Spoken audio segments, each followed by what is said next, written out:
Hey, look, we needed a better countdown than just the standard the standard StreamYard one. So we've got that one. I'm looking into getting some slightly better music, hoping that we get something soon-ish. But the countdown's kind of fun, a little goofy, having a good time with it. But yeah, that's we had to do something a little custom. So welcome, folks, for the half dozen or however many of you guys are here, and yeah, I appreciate that, Jan. Thank you. So this is just on a lark. I did one of these 2 years ago, just kind of this keynote talk for kind of where the Dragoons are, and it felt a little overly self-congratulatory. But then last year we didn't do it. Folks got mad, like, why didn't you do one? So, all right, fine. So I'll do it again this year and, see what we get. So this is sort of talking about kind of where the Dragoons are at the moment. And look, it's our show, so we get to do this. Jeff, I don't know if the music's a wee bit loud or if it's me that's a wee bit loud. I've been accused of that certainly over the years.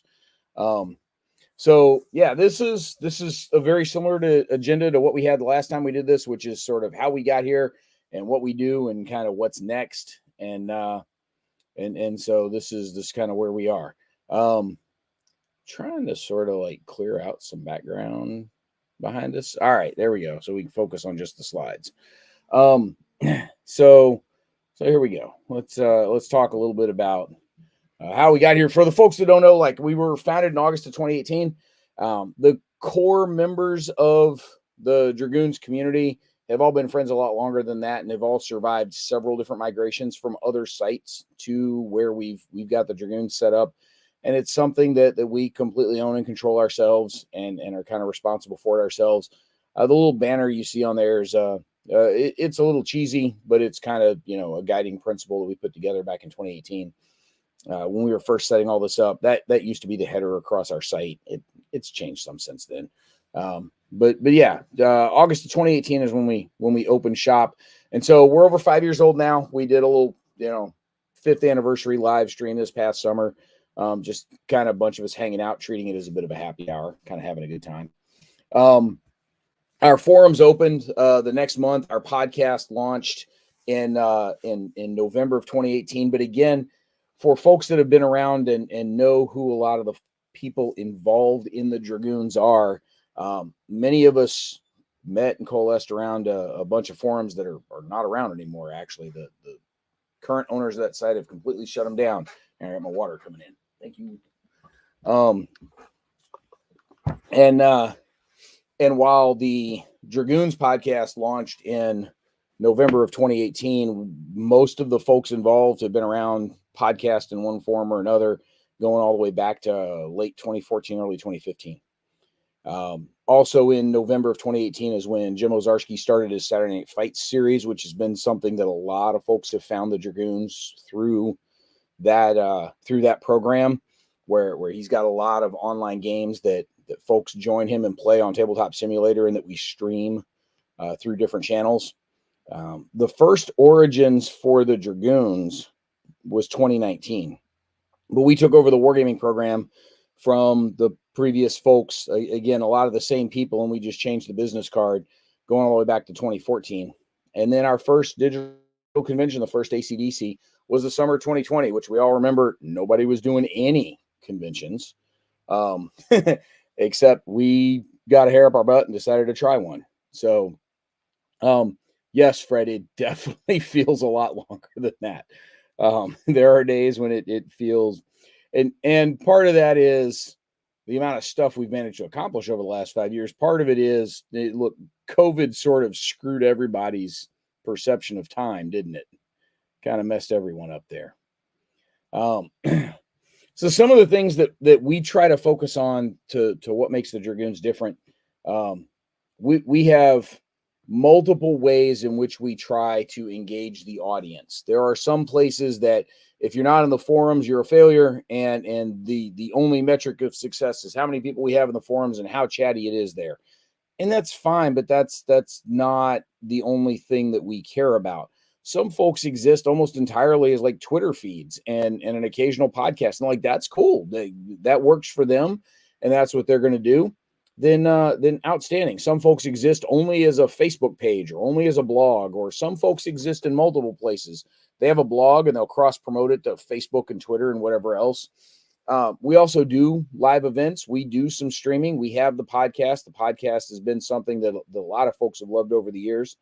And so we didn't want to restrict ourselves to kind of forcing the audience to only engage with us on our terms. We wanted to try to meet our audience everywhere we possibly could. And that's one of the reasons why you'll see Dragoons turf staked out in a lot of different places, because that's where some folks are. And we get some people that are on Twitter and Blue Sky and Mastodon and Instagram and, and we get other folks that like the only place they're floating around out there is Instagram. They just don't have any time for anything else. Or people that are just on Facebook and that's the only place they want to be. And that's cool. Like, we're going to try to meet you wherever you are. Hey, Swo, appreciate the good thoughts. Thank you. Thank you very much. Not trying to sound like Elvis, but I appreciate it. We, more than most hobby sites, Mitch Reed's No Dice, No Glory is an exception, but the vast majority of the hobby sites tend to focus on hobby wargaming, and that's it. They might occasionally mention a professional wargaming something here or there, or they might post a picture of, hey, check out, here's a bunch of Marines playing Memoir 44. What do you guys think of this? We try very hard to lean into that overlap between the hobby and professional space. And I won't say that we talk equally to both, but I think we strike a better balance than the vast majority of the sites out there.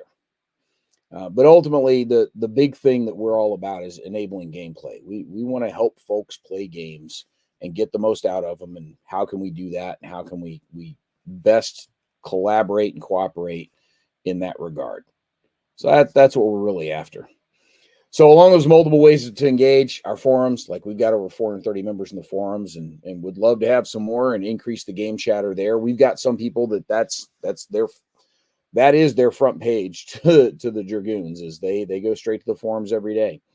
And a lot of friendships have developed over the years there. But that's definitely one of the key pieces for our site. We'd love to have a lot more engagement there and folks coming in talking about their talking about the games they're playing and the things they're doing. Again, I mentioned social media. We've got our own Discord server. We stand up Discord servers for specific events like the ACDC or Connections Online or whatever. But we do have a core Armchair Dragoons Discord server. If you go to any of our forum pages and scroll to the very bottom, there's a Discord link there. You can join our server. We're active on Twitter and Facebook and YouTube and Blue Sky and Threads and Mastodon and Instagram. And a lot of those, look, man, they're placeholders. Right? They're placeholders and they act as kind of a retrans for the articles that we paste on the front page. But we do engage in a couple of those different places. And I'm not saying we as like a royal plural or anything. Obviously, like I'm the primary person that everybody knows behind Armchair Dragoons, but I'm not the only one. And there's a variety of us that are all regular contributors and part of the admin team with the Dragoons. And that's who we are. Most of the time, it's me posting what you see from social media or things with the Armchair Dragoons brand on them. Obviously, the articles on the website will have bylines for whoever it is that's written them. But I'm also not the only one that's posting under the Dragoons name through social media. A couple other people have access to the account. And we are all very careful to treat it as a plural. We are the official voice of the website when we are speaking from that Dragoons account.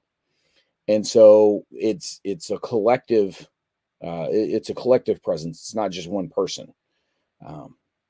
So we do live events. You're at one, like you're here attending one. We don't do a ton of live streaming, certainly not to the degree that somebody like, Ardwolf or Mo or Dan or any of those other folks do. We will use the live streams when we have a larger event going on, and the live streams help support that. But we don't have like a regular live show. We've kicked it around some, and honestly, we wouldn't be doing it any better than the other people already doing it. We'd rather just throw our support behind somebody like Gary and his Monday night show, or Mo's Whiskey Charlie show, or whatever, than have to try and compete with that. We'd much rather support our friends with the folks that are already doing a great job with that. So yeah, there's a note out there about who needs invite codes for Blue Sky. I think we've got 5 laying around right now. I think there's plenty of folks that have some if you need to share them here or there. Our podcast, we're up to 137 episodes so far. I actually had to go pull that number because I was curious where we were. So that's 137 Dragoons specific podcasts. That doesn't count us showing up on other people's podcasts or side projects that the Dragoons folks do. One of our guys, he's Bonsai Cat in our forums. It's Michael Eckenfels. He's one of our more prominent writers. He's also the voice behind the Solosaurus podcast. So those of you interested in solo gaming, Michael's got the Solosaurus podcast that he had shared it with somebody else for a while, but now he's taken over pretty much exclusive production on it.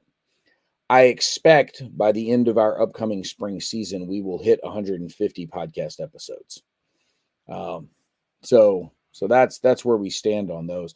That excuse me, that podcast count does include the one-offs, like the summer specials that we did here and there around particular topics, or the surprise one that we did with David and Stennis when they rolled out the new minis for the Essence Resultat game. They started making their own minis.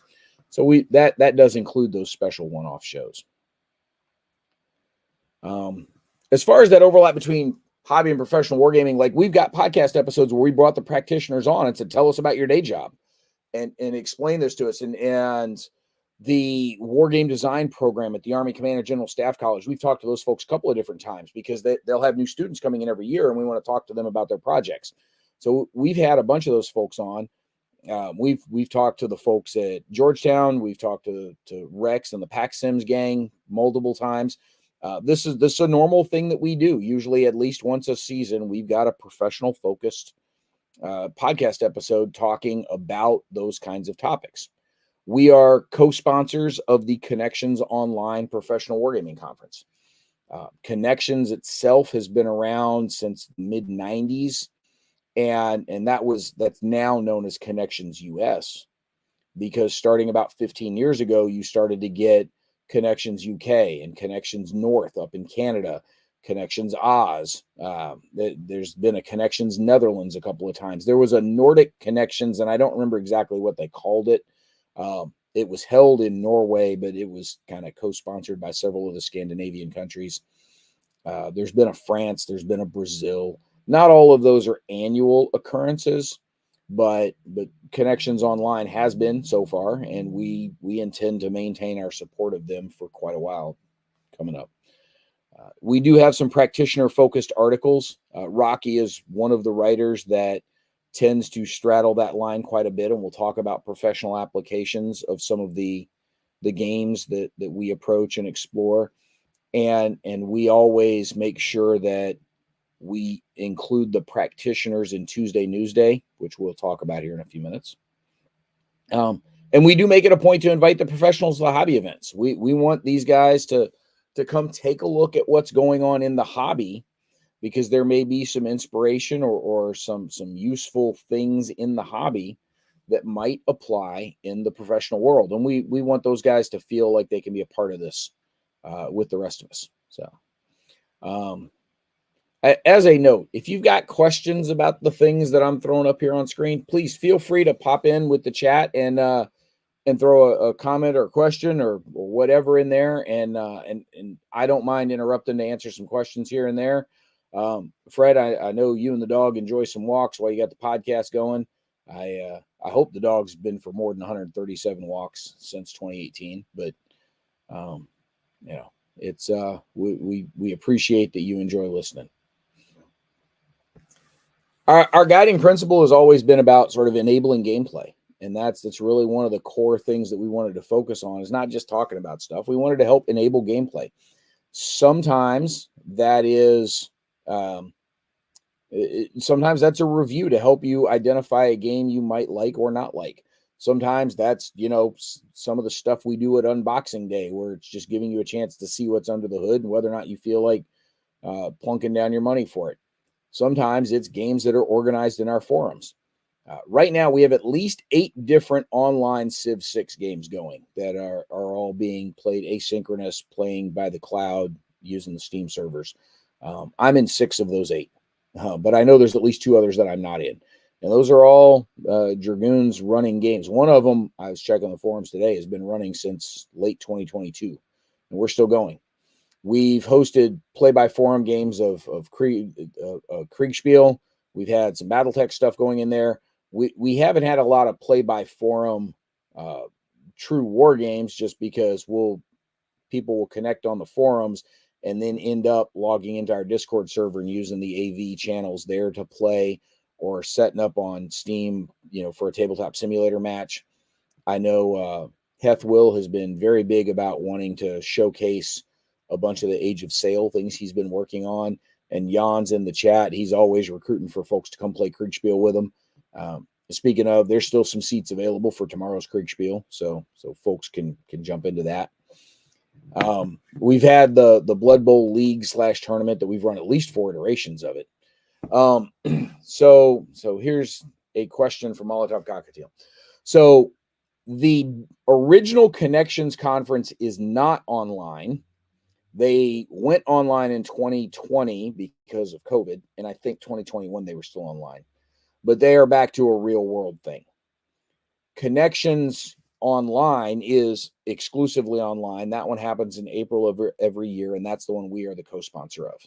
It is neither miniatures nor board games. That one is focused on the professional and practitioner space. It is, while there are some games played at Connections Online to help expose the professionals to some different cool things that the hobbyists have, it's really focused around a lot of seminar and panel discussions, and it's much more of a professional conference than a game playing convention. So we will have presentations and discussions around some best practices for certain kinds of war games, or people who executed a particular type of war game come talk to us about the different kinds of considerations they had for those. So we've had people talk about wargaming considerations for space operations or different logistics focused things. The developing, red cell, red teaming kinds of tools as a part of that.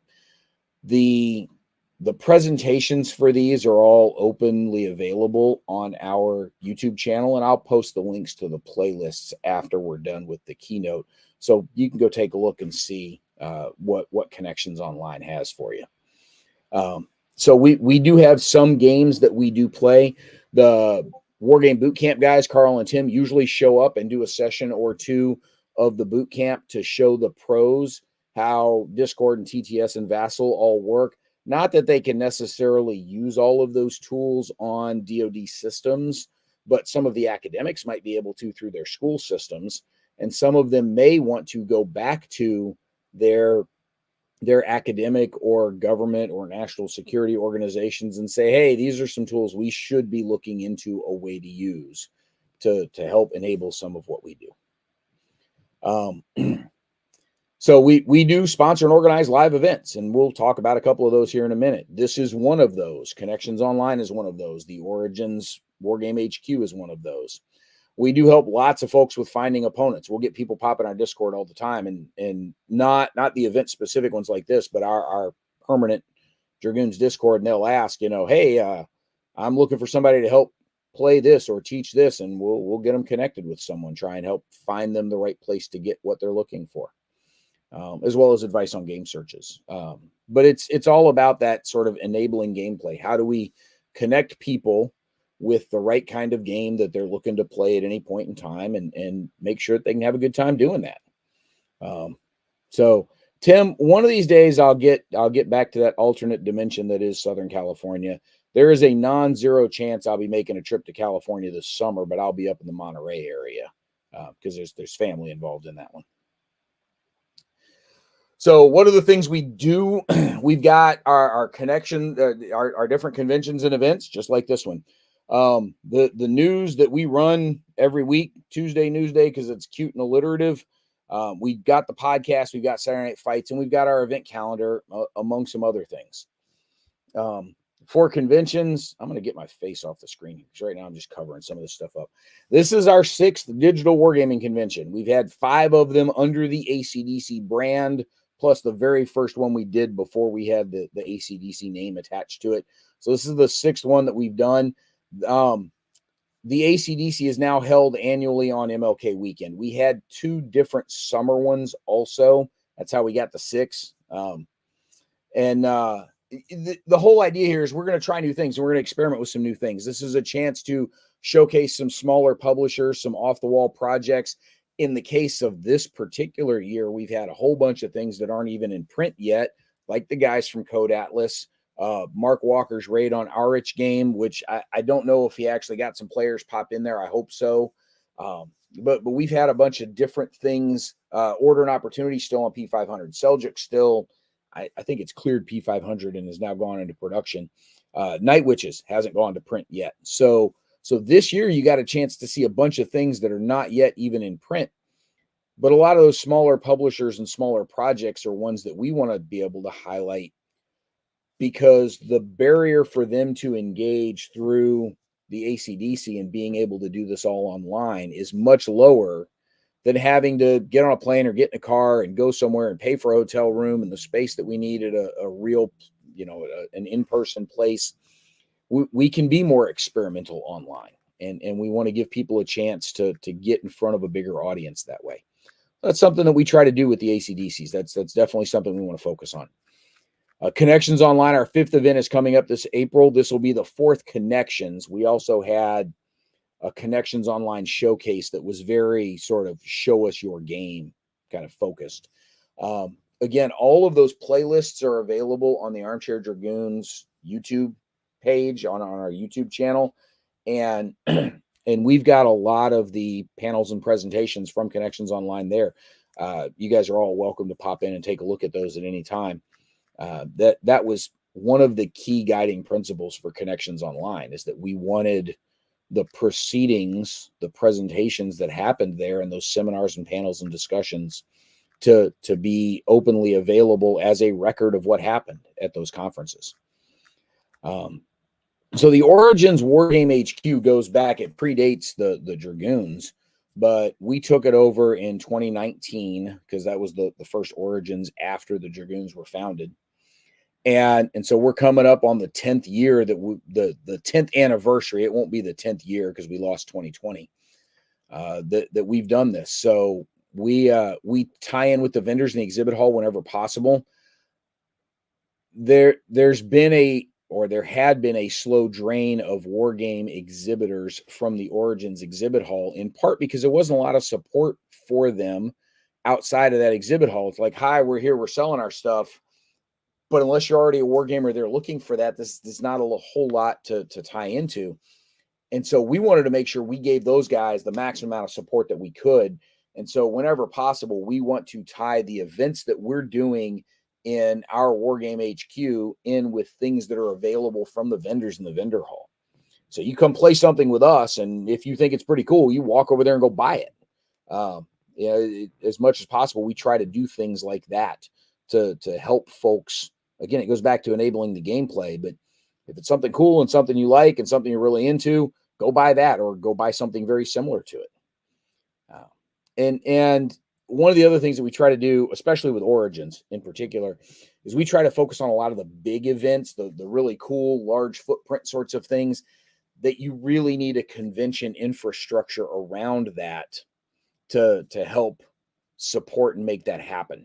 So, for instance, the command post exercises, because that's a 3 or 4 man coaching team as a part of that to help fill that in. We really want to make sure that we keep things like that on the docket at Origins. The last several years, we've made it a point to have one giant monster game set up that becomes a rolling game that we play. We play the entire weekend long. So the Thursday morning session will pick up where Wednesday night left off. We're not going to reset the game scenario each time. And so we'll just play it all the way through. We did the Europa Second Front a couple of years ago. Last year, we did the Third World War. This year, we're looking at some sort of D-Day game because of the anniversary of D-Day. I'm not sure what we're going to come up with just yet. I got to talk to Gary about it because he's the guy that usually sort of honchos that. We do support Buckeye Game Fest. Gary's the guy that runs the war room there, but we make it a point the last several years that the Dragoons have had a presence at Buckeye Game Fest, and we want to help build up the war room and make BGF as cool as we possibly can.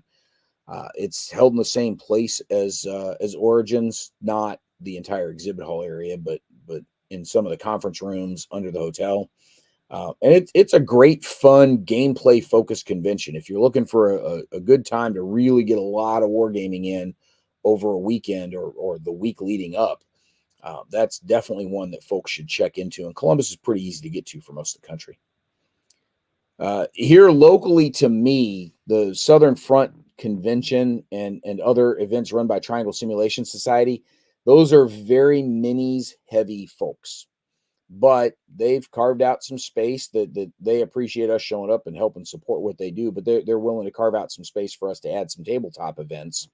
So if we've got some GMs that are interested in doing some wargaming at another smaller convention and are willing and able to get to this area, they've offered us some space. And so we may look at taking advantage of that over the coming year. Circle DC, we have not been to yet as the Dragoons organization, but we're big fans of the games Kevin produces, and we're willing to support Circle DC if we've got people available that can get up there and kind of fly the Dragoons flag as a part of all that.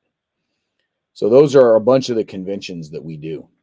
Now the Fall Assembly, this one's kind of a big deal because this was our first in-person real world convention that we'd ever hosted. We did that this past year in October. We had 25 to 30 folks show up and had a great time with it. We had a lot of play with the designer events. We didn't realize there were a handful of designers that were fairly close to us or easy enough to get here. So Keith from Lock and Load Publishing came down and has family in the area, was staying with them, did a handful of the World of War 85 events and was showing off a new design that he was doing. Bruce came to town and had NATO Next War in Europe on the table for a couple of pretty big sessions. Herman Lutman came to town and brought the Struggle for Zorn, the new game that Blue Panther just released. He had it in final playtest mode and brought that to town for folks to check out. So it was kind of cool that we had a bunch of designers there. It was a pretty small event. We took over half the local game store here, and starting Friday night all the way through Sunday afternoon, just kept games on tables the entire time. And it was pretty cool. It was a lot of fun. Ian Brown with the Maneuver Warfare card game was there. So, yet another designer that brought his stuff to town to come game with us. We are going to do this again in October 2024. We got some bids out with some local hotels to move out of the game store and move to one of the hotels. See what we can do with that. So watch for dates for that. But the intent is let's get a war game focused convention going in the fall down here in the Southeast.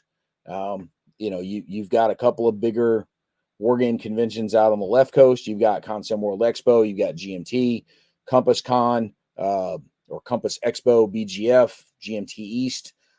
Circle DC is now on the calendar, but it's in the spring, very similar to BGF. So we're looking for a good spot in the calendar where the Fall Assembly would fit. Seems to fit well in October, and doesn't seem to be a lot of other tabletop wargaming stuff in this area. Pretty much any time of year, but especially in the fall. So that's what we're aiming for. It's not that far from New Jersey because that's where Keith came down from. But yes, there's some excellent food in the area around here, and it's not all just barbecue. So, all right. No one's got any questions, there's lots of folks commenting, not a lot of questions. So Tuesday News Day, I'm the primary compiler of this thing, but I'm not the only one. We got multiple contributors that'll throw stuff to me throughout the week. But this started back in April of 2020.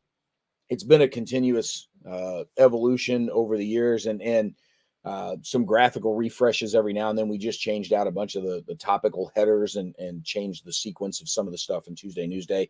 We're really focused on what can I do. So if somebody said, hey, we're announcing this game will be released in 18 months, good for you. I don't give a rip. Like when the game is available for me to buy, that's when I care. When I can buy it, when I can pre-order it, when I can actually do something, that's what we're going to publish. But each week we give you, here's our new releases, but here are the new releases of the past week. Here's what's on sale right now, and not everything, but the ones we can find out about. Here's what's on sale. Here's what's up for pre-order or crowdfunding of some sort. Here's what happened with the Dragoons for the past week. Here are some cool things that other people did, whether it's YouTube streams or articles that some of our friends posted to their blogs. We will make it a point to highlight those. We do give you a rundown of a bunch of the upcoming conventions. We do have a section that's articles focused on the professional practitioner community. We also let you know when the next Georgetown University Wargaming seminars are coming up, the talks that they do, the online Tuesday afternoon talks that they'll do. So we'll link to those. One of the things that we try not to do is we don't want to be repetitive from week to week. And there's times where we'll get a comment from someone on social media, hey, you forgot to mention this release from this designer or this publisher. No, we did it last week.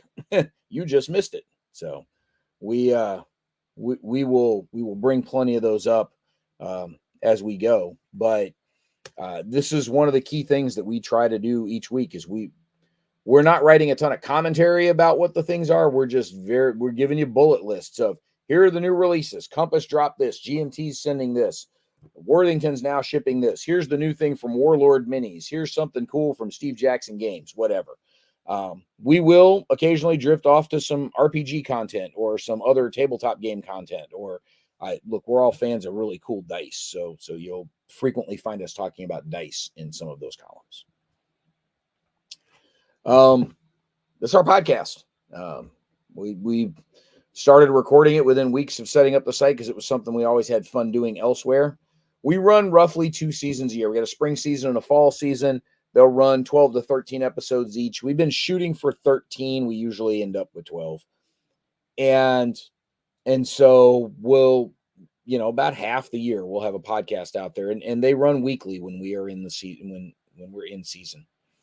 We are not overly structured on these things. We don't necessarily show up with a list of pre-scripted questions where it sounds like we're reading the demands in a hostage video. We very intentionally want it to be a loose, free-form discussion. Some days we get a little too loose. We try not to let that happen too much. When we have a more formal interview going on, like designers from the Center for Naval Analysis or the guys from the Command and General Staff College, we'll be a little more structured with those because we want to treat those professional agencies with a reciprocal amount of respect and consideration. But when it's just a handful of the Dragoons on there, man, it is half the time we're having something to drink on the side while we're having that podcast recording session. So, Saturday Night Fights. This is something. So, Grognard of the Year from 2021.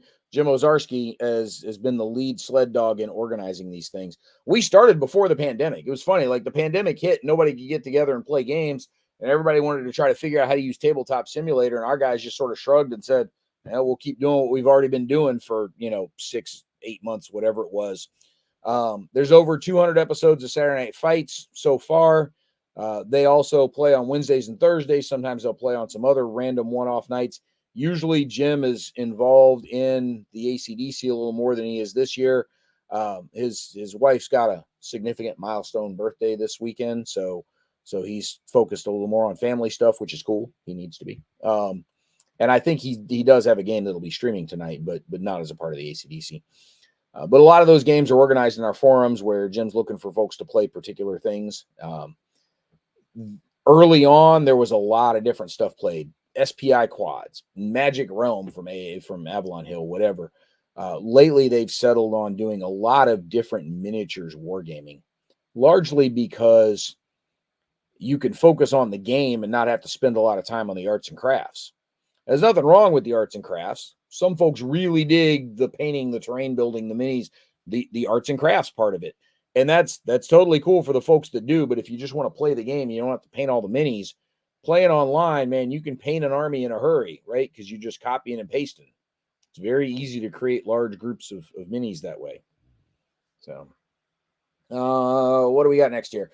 Our event calendar. So this is one of the first pages we set up back in 2018, and nobody used it. And then coming out of the pandemic, people were asking, hey, where can I find out about other conventions and events going on? And so we started reloading the calendar.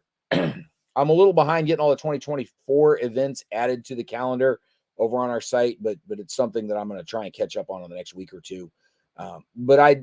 This is the Wargamer Sync Matrix, right? This is not just bigger conventions, but we subscribe to a couple of other calendars that have a lot of Wargame events on it. One of the calendars is an ASL focused calendar. Man, there's a lot of ASL events around the world that go on that are all on this one calendar. We've got a couple of game stores that we track their Wargame nights and their events that they do. So we'll have a bunch of those show up on the Wargame calendar as well, on that event calendar as well. So I owe you some updates. I'm working on it. I'll get there. We do have a bunch of references on our site, and not a lot of people realize this because they're sort of buried away from public viewing, but we do have the Wargame glossary and compilation of terms. Somebody started this thing in BGG, and they sent it over to us. They're like, yeah, sure, go ahead and post it and share it. No problem. And so we've added that to our site, and a bunch of our folks have contributed to it. We do have a bibliography on wargaming articles. It's a lot of academic focused and sort of professional focused, these sort of bibliographical references, and continuing to try and expand that after each Connections Online to add the references that were relevant to each of those conferences. We do have our archives for our digital conventions. So if you want to go see some of the videos, presentations, talks, whatever from previous years, we've got those archived over on our site. And we do have a couple of research papers. We're wanting to expand that a little bit, and we'll talk about that some here in a second for some of the research stuff. Yes, Fred, I know that Gary got a couple of things for his gaming table done. We were talking about it some with him yesterday. So what's next? Where are the Dragoons going from here? So these are a couple of things that we're looking at rolling forward for the Dragoons as a whole, and where we're sort of changing some of the things we've done in the past. And one of the things we've never been afraid to just try some stuff and just see if it works. Early on with the Dragoons site, we used to run a Monday column that was designed by Dragoons, where we had a handful of different game design questions. I mean, this ran for probably 30 weeks or so, maybe a little more, where we reached out to a lot of folks that we knew that were game designers, game testers, a couple of pros in the practitioner world, and asked them different questions about sort of, what do you do about historical research for this? What's a mechanic that you would use to approach this other thing? How do you deal with fog of war issues, whatever they were? And we'd go out to the panel and we'd get answers from all these folks, and we'd publish those. And it was kind of cool for a while, but we'd get like 3-paragraph answers from some people and like a bullet point from somebody else. And it was cool to get some insight into some of the designers with a handful of these questions, but it didn't really have a lot of great coherence as a recurring column. So, we gave it a try. It didn't really work out. We canned it. We don't have a problem trying something different. And if it doesn't work out, we'll kick it to the curb and we'll move on to what's next. So these are some of the things we're looking to try out over the next year, and we'll see what happens, and hopefully they work out. And if they don't, we'll kick them to the curb. And one of the things we're looking at doing is to increase some of the research focus that we help support in the wargaming world. Over the past year, we've done 2, not large, but 2 notable research projects. Over the summer, we had a partnership with Beyond Solitaire for a thing about solo wargaming. There's a big solo gaming, more general gaming survey and countdown, kind of a top 100 that somebody does on BGG every year. Liz was interested in taking that same idea and sort of focusing at war games and kind of games that are more seriously engaging with history. And we were intentionally expansive in the descriptor because we didn't want to get into an argument about what's a war game. We don't want to deal with that. If you wanted to put Twilight Struggle on your list, that's great. If you don't think Twilight Struggle is wargamey enough, fine, leave it off your list. But what are the games you enjoy playing solo, whether they were designed to be solo play or not? And so we got a couple of hundred respondents to that thing, which was pretty cool. And we published the list as voted on by the audience. We did a talk show about it. We with Liz's channel. We did a podcast episode about it here. We published the results on our site all the way down to everybody that voted everywhere. And then Liz put a top 26 or 27, because there were a couple of ties in there, that she posted over to Board Game Geek as a geek list. And so that got some attention this summer. That was kind of cool. We did a year-end survey. Talk to us about your gameplay from 2023. Did you play more than the previous year? Did you spend more than the previous year? Did you play with new people in the previous year? So those were some different things that we were interested in to ask folks about the past year. Of course, like literally every other survey you ever see about wargaming, people bitched. All right, whatever. But we still got a bunch of cool answers, and we've run the first 2 articles from the results of that over the past week or so. And we've got at least 2 more coming up that we're working on where we're kind of digging into the data and seeing what it tells us. Last year we did one on ways that people enjoy connecting online. What are the places where they connect with war gamers that they prefer to, and the ones they do the most? And those are not always the same answer. So are you on Facebook more, or Discord more, or Twitter, or private forums, or whatever? We asked a bunch of questions about that. It was a Tuesday Newsday thing. It was interesting to see what some of the results came back on that. So this is something that has a little bit of legs. We're going to lean into it a little bit over the coming year. Back in 2006, I was part of a massive games research project that was co-sponsored by Ohio State and the Game Manufacturers Association. This is back when I was in Columbus at Ohio State, so it was real easy to get those guys involved. And we did this massive survey. We got over 2,800 respondents globally. And it wasn't just wargamers, it was hobby gamers as a whole. So we had a lot of RPG folks that replied to this. We had a lot of video gamers that replied to this. We weren't intending to chase video gamers, but we had a bunch of them that replied. And we were asking about some of their gameplay preferences, some of their purchasing patterns and such. We also asked a lot of questions about the motivations behind why they play what they play. And we found some interesting things out about that. We also learned a lot about how to do a big survey like that. We've never really taken those lessons and applied them going forward. So we're looking to reboot and rerun that survey now, almost 20 years later. Look, the game playing audience has changed. The game landscape has changed.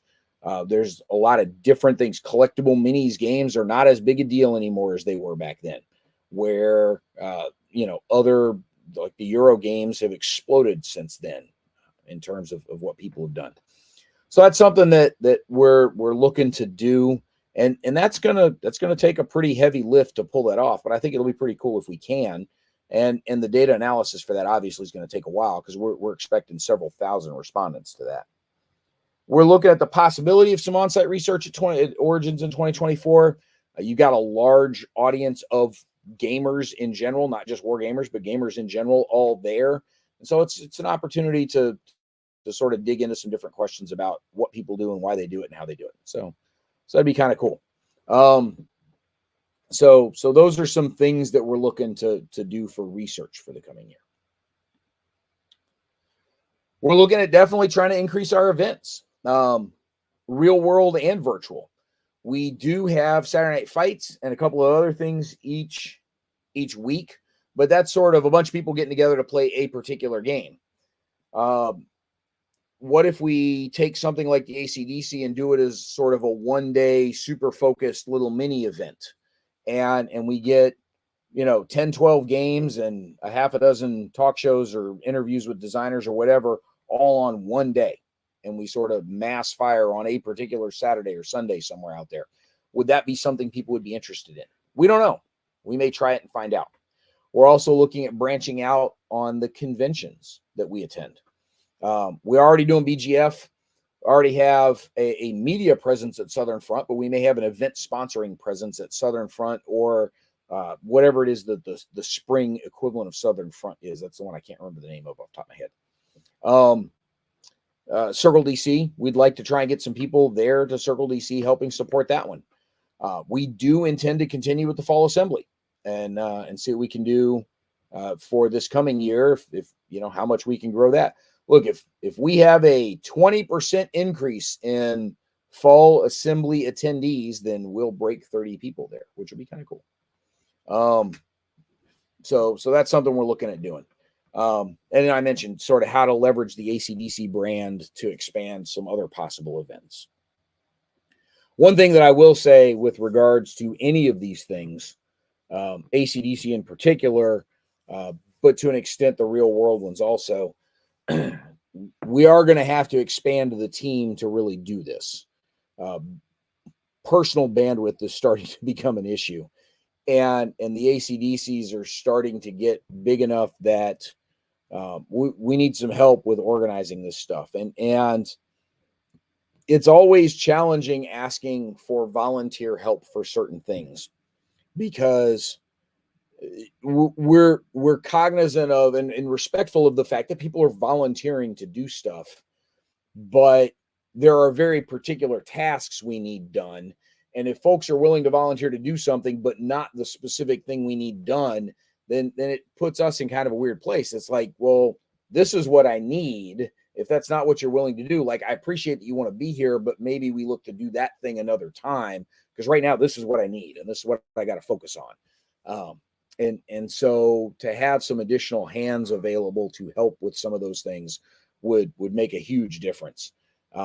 It's one of the reasons why the SD HistCon guys are so efficient at what they do. They've got like a 6 or 7 man crew that regularly gets together to make these things happen. And they've been running a real world convention for a while. So that when they started doing some online stuff, everybody already had their pretty well-defined roles that they were able to take a 2-man job and split it between 7 people and make it happen pretty quick. A 2-man job quickly becomes a 3 or 4 or 5-man job, 5-person job. And it can start to overwhelm somebody if you don't have a good support crew behind it. And so we're just looking to increase the size of the support crew to help make some of these things happen. That's what we're looking at. As far as details around that, we'll probably discuss it some during the closing happy hour tomorrow evening, and see, get a sense of what people think.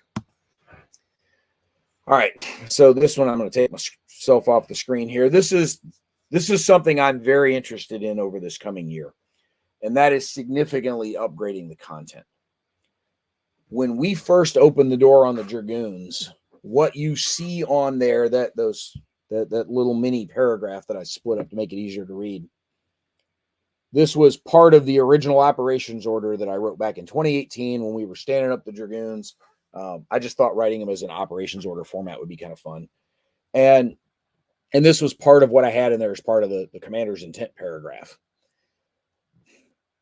This was aspirational at the time, but looking back over what we've done over the past 5 years, I'm not sure that we've kept this very firmly in sight. And something that I definitely want to focus on over the coming year is upgrading our content to where we're really leaning hard into smart, well-written, thoughtful content that, if we're writing a review, it goes beyond just let's describe the mechanics and how good the graphics look or don't look as a part of it. Let's take that game and let's make comparisons to some particular systems or subsystems or graphics or orders of battle to other games covering the same topic. And let's say, this game does these couple of things really well. It does this thing better than this other comparable game, but here's something that it doesn't do quite as well. So if this is the, if firepower ratios are something that matter to you, if logistics is something that matters to you, then maybe this other game is a better fit for you. If you like something more granular, if you want the monster game over the same battle instead of the quick playing 2-hour game over this battle, this is the one for you. And to try to provide the audience with some better frames of reference of what it is we're talking about. That's one example among many, just off the top of my head. But let's try and get into smarter content that really intellectually engages the audience and kind of makes them think. And the example that I use in that last little bullet on there, those of you that are sports fans may remember when Grantland was around. When Grantland was a sub-site off of ESPN, this goes back probably 8 or 9 years at this point, they had some crazy smart writers that they did not constrain by word count. So, a 3,300 word column was the norm. And when you got done reading them, your takeaway from it was never, oh, wow, look how smart that writer is. It was, oh, wow, I feel smarter from having read what they talked about. And that's an approach I want us to get back to. That was an approach I wanted to start with. And we've sort of drifted away from that over the last couple of years as we've just sort of kind of held on and sort of taken what people were willing to do. And I want to push back a little bit on our content team, and let's make this stuff better. And that's something that I would like to focus on a bit. How well it works, I don't know. We'll see. So I want writers who aren't afraid to write long form. I want folks that are totally okay with turning in 3,500 or 4,000 words and not feel like, oh, 500 words. All right, good enough. I'm done. I'm out of here. I want people that are willing to do big deep dives into something. And look, if you only do 3 a year, fine, you only do 3 a year. But if I got 15 people only doing 3 a year, man, we got 45 for the year. We just covered that's 1 a week. We're good. Better reviews and analysis of the games. Some of the best received articles we've had from the audience were ones where we had some guest writers come in and do some big deep dives into things. We had a good deep dive into Brotherhood and Unity. We had Alan Dickerson showed up and did one about how to play the Warsaw Pact in some very specific games, the Cold War Goes Hot kinds of games, like the Central Front series. Some of those things were really well received. Those were ones that people really dug. And I would like to find and bring in more content like that. I'm definitely putting together a defined style guide for consistency in the presentation of our content. That's something that sets a lot of journalistic outfits apart from the more amateur sites, that there is a consistent style guide with the way people approach things, that you don't get 5 different date formats in a single article. Like, the entire site has a specific date format. The entire article has a specific way in which they write certain terms and certain phrases, and what gets capitalized and what gets italicized. And so it doesn't come across as a collection of text messages. It comes across as something that was intentionally put together. One thing that is definitely different with the Dragoons compared to a lot of other wargame content sites, we have a defined editorial process. We have a specific review process that we'll put things through. I have an editorial background. My undergraduate degree was English with a focus in writing and editing, not English lit. My master's degree is in journalism. We've got other folks with comparable academic credentials or professional experience under their belt. And there's almost nothing that we publish. And some of the unboxings we don't overly edit, but there's no other articles that we publish that doesn't go through at least one review by somebody else at the site. And I think that's something that makes us rather different than a lot of the other wargaming media coverage, where it's just somebody, puts together their thoughts and runs it through a spell check and slaps it up there. And it's cool that people want to be able to contribute to the wargaming world, but what it sometimes results in is some unfocused rambling, quite frankly, not unlike some of this presentation tonight. But one example, the battle lab on logistics and wargaming that I wrote back 2022 now, because it was towards the start of the Ukraine war. A lot of ideas, not a lot of great focus, and Rocky I sent it over to Rocky and said, hey, I need some review on this. And Rocky's feedback really helped tighten that up. So that was that peer review and editorial process. That editorial process is not just looking for typos, right? It's looking for flow and focus and cohesion in the article. And that's something that I really want to focus us on as a part of upgrading our content. Ultimately, I want people who are participating in content with the Dragoons to kind of have this something you can brag about on your resume. I want it to be something that is a positive distinguisher for people. When I was in college, I worked at the local radio station here in town, and college radio has a reputation of being the current DJ on the air's personal jukebox. And that's not wrong for a lot of college radio. The local college radio station here was not run that way. It was run as a professional radio station. We had regular rotation. We had particular shows that were defined and bounded by specific standards. We didn't let folks on the air without at least several months worth of support ahead of time, working in the news team or working the board for somebody else that was actually talking on the air. We had regular, rigorous reviews of sound of the air check tapes where we were recording folks speaking on the air, and we had local radio professionals that were critiquing those for us. When you left school with WKNC on your resume, that meant something. Folks at some of the big radio conglomerates, they knew if you had KNC on your resume that you knew what you were doing when you walked into a radio station to help work there. And that was pretty cool thing to have. And I would like to have something similar to that. All right. So question here from Garrett. Thoughts. Substack is a little weird. The issue with Substack is we're already running a site where we're publishing our content. So there's a discoverability advantage that Substack might provide. There's also a potential subscription income that Substack might provide, but we have our Patreon where folks are able to support us through the Patreon that we already have. So I would have to really have somebody sell me on why Substack would be the way to go rather than the site that we already own and control and are running, where we're currently posting our content as it is.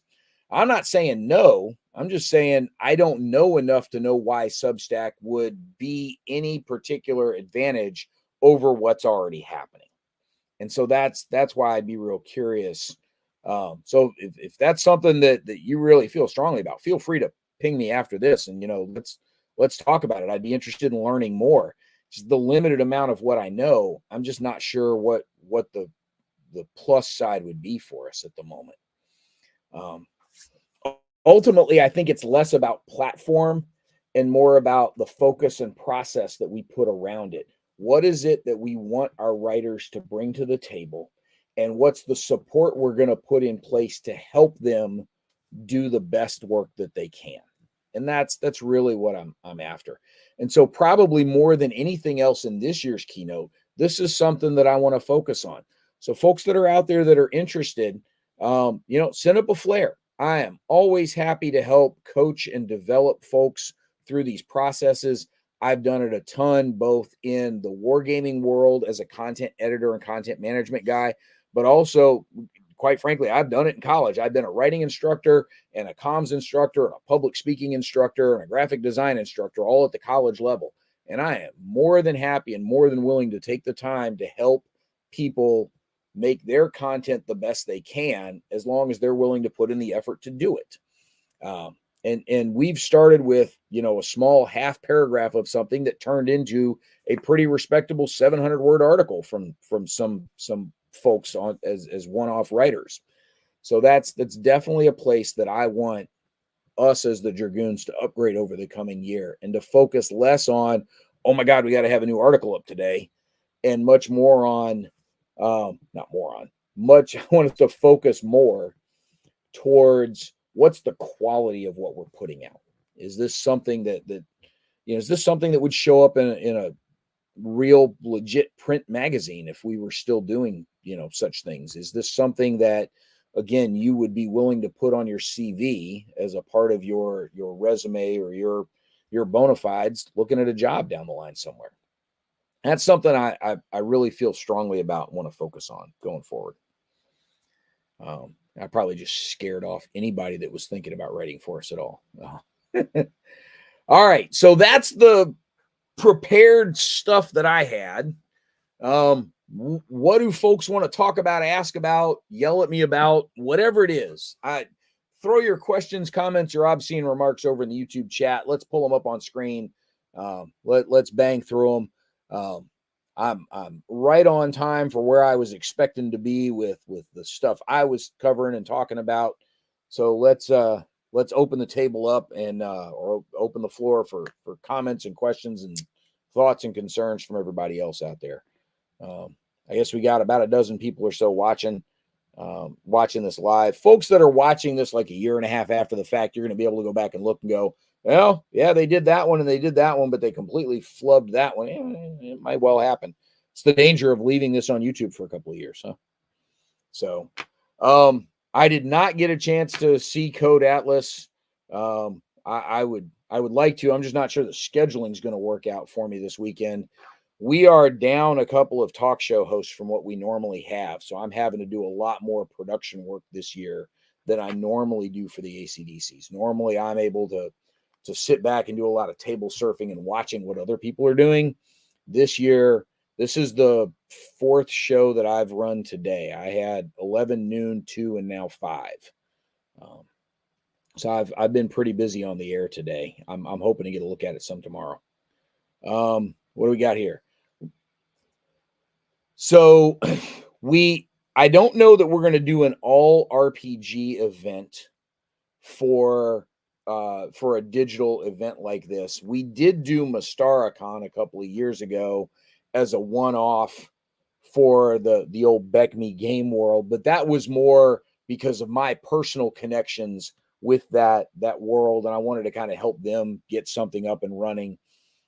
So we used the Dragoons infrastructure to pull that off. But we did a T2K RPG 2 or 3 years ago. We were supposed to have one last year, but we lost our GM when he got sick. He got COVID like the week before the event was supposed to take place. I would love to have at least one historical RPG event at every ACDC going forward. I think it's just it's a nice war game adjacent thing to bring to the table. That's dependent on who's there to participate. As far as an all historical RPG weekend, I'm willing to be convinced. I'm not 100% sure we've got the audience for it, but I'm not going to say no. We just have to look into it. So, so far, the good thing is a couple of those I didn't have to do much talking, right? The first two, the Kriegspiel guys and Jim Werbenoth, I just had to introduce them and then take myself off the screen. So, what do we got here? Nations and Cannons. Yeah, it is definitely a nifty implementation and a way to take those 5e mechanics and expand them into a place you really didn't think they could go. One of the other things that the Nations and Cannons guys have going for them, the books are gorgeous. Man, they got some really good artists working for them. They are very, very nice looking products that you will have no problem showing off to some friends and say, hey, check this out. This looks cool. It is definitely a visually attractive package to go through and look at. You can get it off of Drive-Thru RPG, and I think it's actually, somebody was saying that the base Nations and Cannons book is on sale on Drive-Thru RPG this weekend, so you can get it for like $3.50 or $4. As long as you're willing to work with a PDF, you can get it pretty cheap right now. So that's pretty cool. All right. What else we got coming up from folks down there? Let's see. There we go. Because we don't need a giant slide about what else do we want to talk about. So I will say this as comments, questions, or thoughts start to pop up, even after this show is done, we do have a Discord channel set up for every one of the seminars that we've got, the different talk shows that we have running. Feel free to throw your questions in there. I'm around all weekend, so I will answer as much as I can, as quickly as I can, and try and help out with those things. That's the best place to engage. Folks that are watching this like 6 months after this and the Discord's already been shut down for the event, you can throw your questions in the YouTube chat. I will try to get to them as I can. If not me, then somebody else will try to get to them for you. I did not see it because while Order and Opportunity was going on, I was running the panel for the Postcards of War folks for the small format war games with Hissy Cat and the college kids. So the things that I've seen about it that anybody can go see from the P500 page or the GMT site, it looks really cool. Vez was talking about it this morning in the sort of morning wake up social gathering, and somebody in that gathering was taking a look at it while he was pitching his game and ended up placing a P500 order this morning. So it's a pretty cool looking one. But I did not get to see the event happening this evening while it was going on. That's the challenge that you run into while you're running the show, is that you're doing a lot of other admin-ish stuff and not always available to do all the fun stuff. So the for folks that don't know the reference that Fred throwing out there that Volko's entered the Discord, Game Designer Volko Runke is the show after this, starting at 7:00. Grant from Pushing Cardboard has Volko as the guest on his show, where Volko is going to be showing off a brand new design that he's been working on. So this is not a coin thing or a levy and campaign thing. It's a World War II game, but it is a brand new yet unnamed design that is that's being seen publicly for the first time on this show with Grant. They're going to pull it up on Vassal and show it off some there. Volko's going to answer some questions for you, etc. So that's where that's coming from. Hey, I appreciate those of you that are swinging by here. So Garrett, have a great evening. Thank you for popping into the chat and some of your questions. Again, if you've got questions or comments that you would like to follow up on, feel free to reach out to me personally in a direct message or pop something in the chat in the Discord, and I'm happy to jump in there and have those conversations. The ACDCs, this is a great opportunity for folks to experiment with some different stuff because the barrier to participation is so low, right? Plug in with your computer, and I get it. We're all sick of looking at screens after being at home working all week, but this is an opportunity to get close to a convention feel without having to get on a plane and go somewhere and catch COVID while you're there. So that's what we look at. Yep. There's a lot in the business side of the gaming world, not just wargaming, but gaming as a whole, because a lot of the same considerations affect everybody that I would definitely be interested in digging into. One of the particular challenges that I have digging into this is that one of the best places to get some of that information and to make a lot of those connections for those kinds of topics is at the Gamma Expo.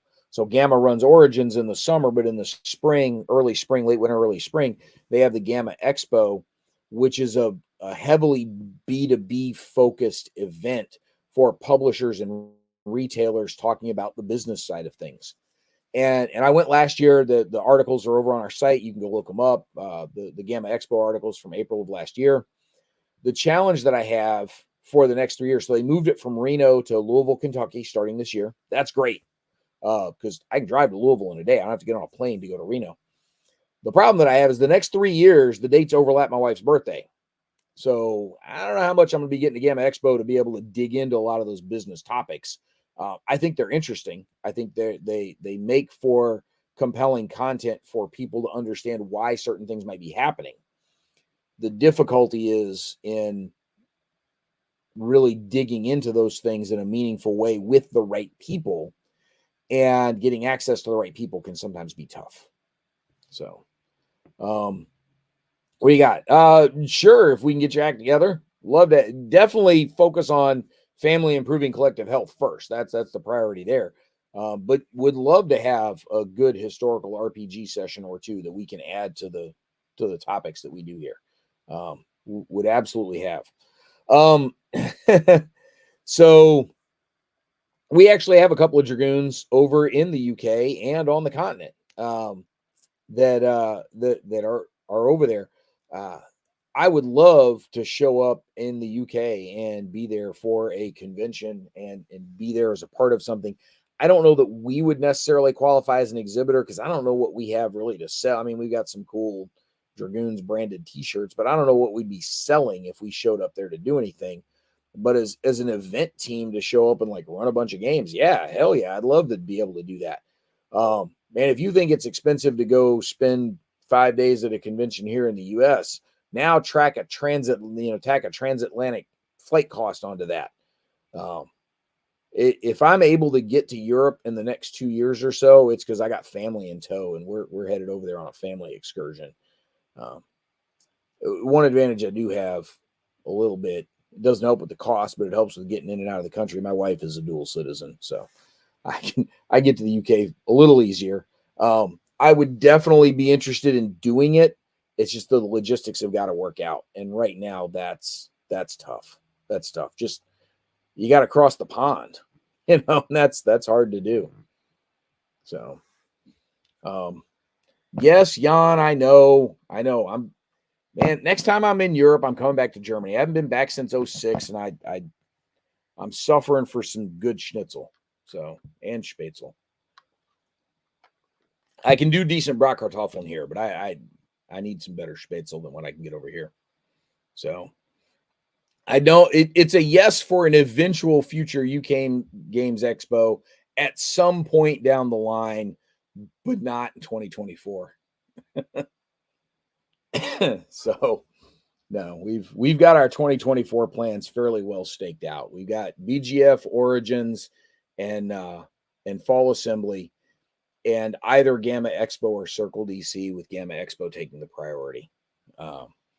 It's possible we'll have some folks at Circle DC that aren't me, which would be cool because then it's other people flying the flag and I don't have to be there, and that's great.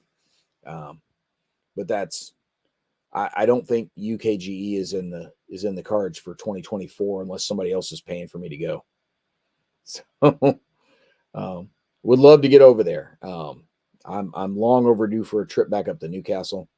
But yeah, it's just a cost thing, man. You got to cross the pond. So, but yes, Jan, as soon as I get back to Germany, I'm definitely going to give you a call. You might have to meet me somewhere in Germany just because I've already got a couple of places I'm definitely going when I get back over there.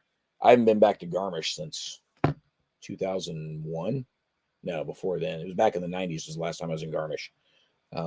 And so, yeah, I'm suffering from some withdrawals there. Okay, back to the Alps. So, I don't know how many other comments, questions, or concerns folks might be popping up with. I know some folks are going to go grab a bite to eat, so they're parked firmly in front of their computer when Volko and Grant come on at the top of the hour.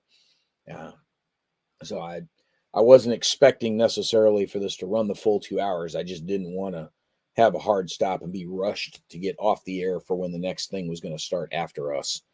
So that's why we booked this for 2 hours. Give folks a little bit of a break in between. I'm going to try and pull something up on screen over here and see if I can't share something because some folks were asking about the Connections Online stuff earlier. Did the alarm pop up on there, Fred? I was Fred saying it's time to stand up. So one of the things that I threw in the calendar that the event announcement bot is pulling from is I put a couple of stand up and stretch breaks in there to make sure everybody took a chance took a few minutes to stand up and stretch, because I thought that would be a good reminder for folks. All right, where are my playlists over here? Okay, so I'm going to try and change what I'm showing on screen here.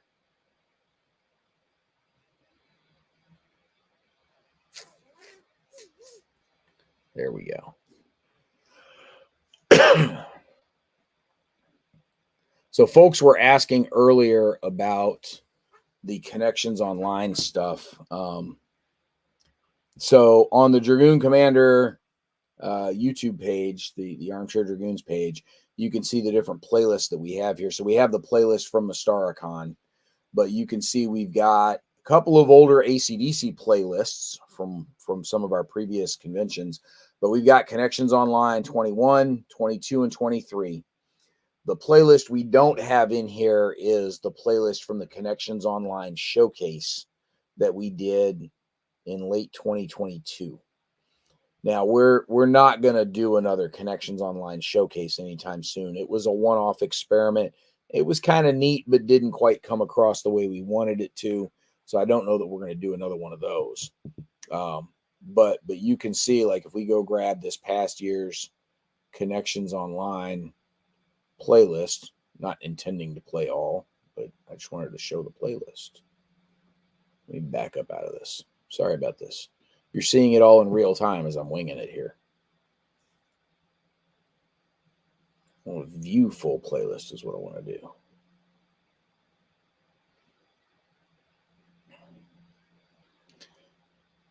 So again, Connections Online is a practitioner-focused conference, not a game-playing convention.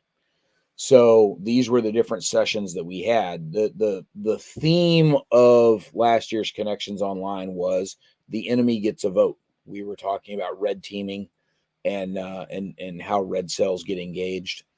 And so after the welcome talk, we had Natalia was talking about Dictator's Image in Wargaming based around one of the games that she had designed for a professional audience.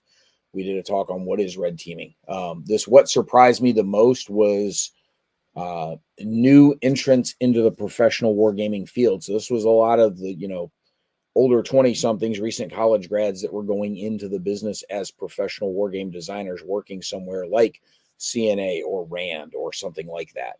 Talk to us about what you learned on the job that first year once you were in the business. We looked at, there's been a bunch of professional focused wargaming manuals published over the last year and a half.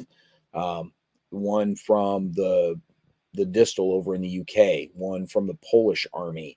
There's a new one published by the US Marine Corps. And so we took a look at some of the things that people had put in their manuals and handbooks. So these are some of the topics that we covered for that professional focused environment. And you can see, like, all of those topics are available on here for you to go back and take a look at. The red teaming and gaming in the COVID-19 response, that was something that the Canadians led, actually, as a part of that, for how they went through wargaming out the vaccine distribution and vaccine response. It's not something a commercial guy is ever going to do, but that's something that was of great importance to the government folks that had to actually execute that. And so we had some of the Canadian folks come in and talk about the very practical aspects of what they did as a part of organizing that. Whether you like the COVID-19 responses that were out there or not, we weren't here to argue the politics. The Canadian government said, we're going to do X. We need to make sure that we analyze all possible options as a part of this. These were the guys that, through some wargaming processes, helped them do that. We did a thing about the Command Professional Edition. So the Command digital game out there has gotten a lot of popularity. It started as a hobby game that later got adapted to professional use. And so they were talking about what are some of the things that are different between the hobby and professional editions of Command, and what are the ways in which people are using it professionally. We did have Gary and Mo show up to talk about the state of hobby wargaming as of April of last year, to give the professionals a sense of what's important in the hobby wargaming world right now. So these are some different things that we talked about as a part of Connections Online 2023. That's what we were after. So I hope that helps give you a sense of what the Connections conferences might look like. Again, not a lot of gameplay in there. There's not a lot of, hey, sit down and play this thing for 2 hours. We'll do a Kriegspiel, episode. We'll do a couple of other things here and there, but that's not the focus of what we're doing. So. All right, you guys aren't asking any other questions, so we may be done here shortly.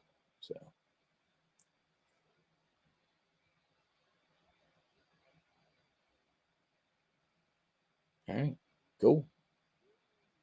I appreciate folks sort of sitting through what was quite frankly a bit of a self-indulgent sort of thing. Um, but I do appreciate folks being here and being a part of this, not just this talk, but the ACDC in general. Um, yes, Carl, you are right. We do play some games at Connections. Uh, we do want some gameplay there, particularly to help expose the pros to what exists in the hobby game world. But it's not the focus. Certainly not like this weekend where there's 20-ish games on offer over the course of 3 days. 2.5 days. It does happen, but it's not the purpose. It's not the focus. So, but cool. Guys, thank you for being here, not just with this talk, but for the ACDC weekend as a whole. I hope people are having a really good time finding some new games to play and checking some different stuff out. I have not looked at the attendance lists for tomorrow's events yet. I know we've still got, the OCS boot camp tonight, I think, is sold out. I don't know if the Great Campaigns of the American Civil War is sold out. But Patrick's usually good about fitting some extra people into seats if they need them. But both the Blucher game tomorrow morning, the Napoleonic Minis game, and the Escape from Colditz, both of those could use some players. Would love to have some extra people in there. Escape from Colditz, think of it as the Great Escape as kind of the board game. That'd be a great one to have some extra people in. Code Atlas, Kriegspiel, Nations and Cannons all firing up at noon tomorrow, noon U.S. Eastern. So those are all ones to jump into. And then Carl, who's here in the commentary, has the Atlantic Chase game running tomorrow also. So there's a lot of games still on offer tomorrow, and a chance to try something different, try something new. If you've never done one of the Napoleonic Minis games, Blucher is a great system to pick up and learn fairly quickly, and has the guy that's running it is a Saturday Night Fights regular and knows those rule books in and out cold, and he's really good about helping new players pick up and run with those games. So it's a chance to do a cool big minis game without having to do a lot of arts and crafts to do it. So yeah, Hatricus, get in that Colditz game. Now, I know you're already in the Colditz game, but other folks should be able to join that Colditz game also. So enjoy watching Volko do his thing. Stick around after Volko because the Starfleet Tactical guys have a special show they're doing just for us, which is kind of cool because some of them are doing it from a convention, so they're on the road and they're still dialing in from the hotel to do this for us. So if sci-fi combat is something you are even remotely interested in, these are some pretty smart dudes to watch do that. And then let's all grab some coffee in the morning. Thanks everybody for being here. Again, comments, questions, throw them in the Discord. I'll get to them as I can get to them. And I hope everybody's having a good time this weekend. See you guys on the next show.